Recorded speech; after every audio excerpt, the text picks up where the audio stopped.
जो हिंदुओं का पर्व है उस पर्व में यथावत छुट्टी कायम है।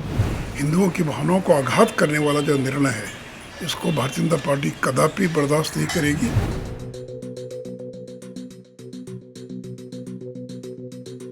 बिहार में एक बार फिर से सियासी घमासान शुरू हो गया है। इस बार घमासान की वजह बिहार सरकार की ओर से 12वीं कक्षा तक के लिए जारी छुट्टियों का कैलेंडर है, जिसके बाद से बिहार सरकार पर विपक्ष की तरफ से अलग अलग आरोप लगाए जा रहे हैं। दरअसल बिहार सरकार ने साल 2024 के लिए 12वीं कक्षा तक के लिए स्कूलों में छुट्टियों का कैलेंडर जारी कर दिया है, जिसमें महाशिवरात्रि, जन्माष्टमी, रक्षाबंधन, तीज जैसे त्योहारों पर छुट्टी खत्म कर दी गई है। तो इसके ठीक विपरीत ईद के लिए अब 3 दिनों की छुट्टी दी गई है, जिसे आधार बनाकर बीजेपी ने नीतीश सरकार के खिलाफ मोर्चा खोल दिया है और तुष्टीकरण का आरोप लगा रही है। इसी कड़ी में केंद्रीय मंत्री गिरिराज सिंह ने सोशल मीडिया प्लेटफॉर्म एक्स के जरिए बिहार सरकार पर निशाना साधते हुए बिहार को इस्लामिक रिपब्लिक ऑफ बिहार कहा है। तो वही अश्विनी कुमार चौबे ने अपने ट्वीट में तुष्टीकरण के सरदार बिहार के कुर्सी कुमार बोलते हुए नीतीश को आड़े हाथ लिया है।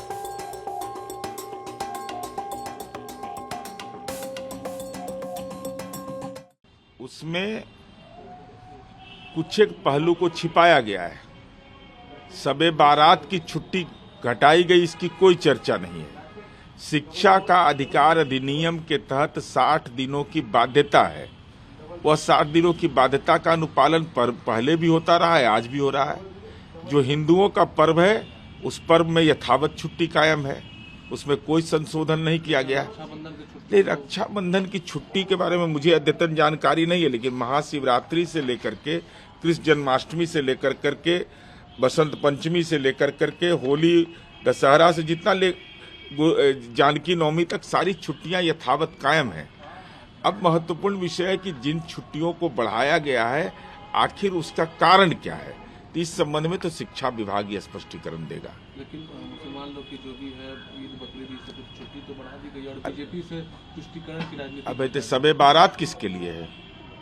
तो आप कैसा तुष्टीकरण करते हैं कि गुजरात में दीपावली का 60 दिन का छुट्टी, पड़ोस के उत्तर प्रदेश में सूर्य उपासना में, छठ पूजा में 1 दिन की छुट्टी। तो वहां सूर्योदय होता है, सूर्यास्त नहीं होता है।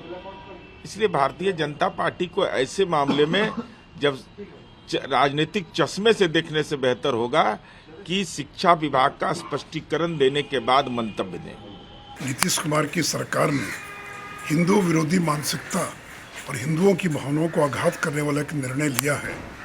और स्कूलों के अंदर, चाहे वो प्राथमिक हो या हाई स्कूल हो, हिंदुओं के जितने पर्व त्योहार हैं, चाहे वो रामनवमी हो, जन्माष्टमी हो, रक्षाबंधन हो, जितिया हो, उन सारे पर्व त्योहारों की छुट्टियों को रद्द कर दिया गया है। और जो दिवाली, छठ, दुर्गा पूजा की छुट्टियां थी, उसमें भी भारी कटौती की गई है। और इतना ही नहीं, तो जो मुसलमानों के जो पर्व थे उनकी छुट्टियों को बढ़ा दिया गया है। हिंदुओं के सबसे बड़े भगवान राम और कृष्ण हैं, अब रामनवमी और जन्माष्टमी की छुट्टी को भी आपने रद्द कर दिया, रक्षाबंधन को भी रद्द कर दिया। बिहार के अंदर लाखों महिलाएं अनंत चतुर्दशी या फिर जितिया का व्रत करती हैं। यानी चुन चुन कर हिंदुओं के जितने पर्व थे उन सभी पर्वों को की छुट्टियों को रद्द कर दिया गया और मुसलमानों के पर्व की जो छुट्टियां थी उनको बढ़ा दिया गया। नीतीश जी, इसको हम कदापि स्वीकार नहीं करेंगे। ये हिंदू विरोधी मानसिकता का परिचायक है। तो ये जो तुगलकी फरमान है, हिंदू विरोधी जो निर्णय है, हिंदुओं की भावनाओं को आघात करने वाला जो निर्णय है, इसको भारतीय जनता पार्टी कदापि बर्दाश्त नहीं करेगी और इसको हम पुरजोर विरोध करते हैं और अविलंब इसको वापस लेने की मांग करते हैं।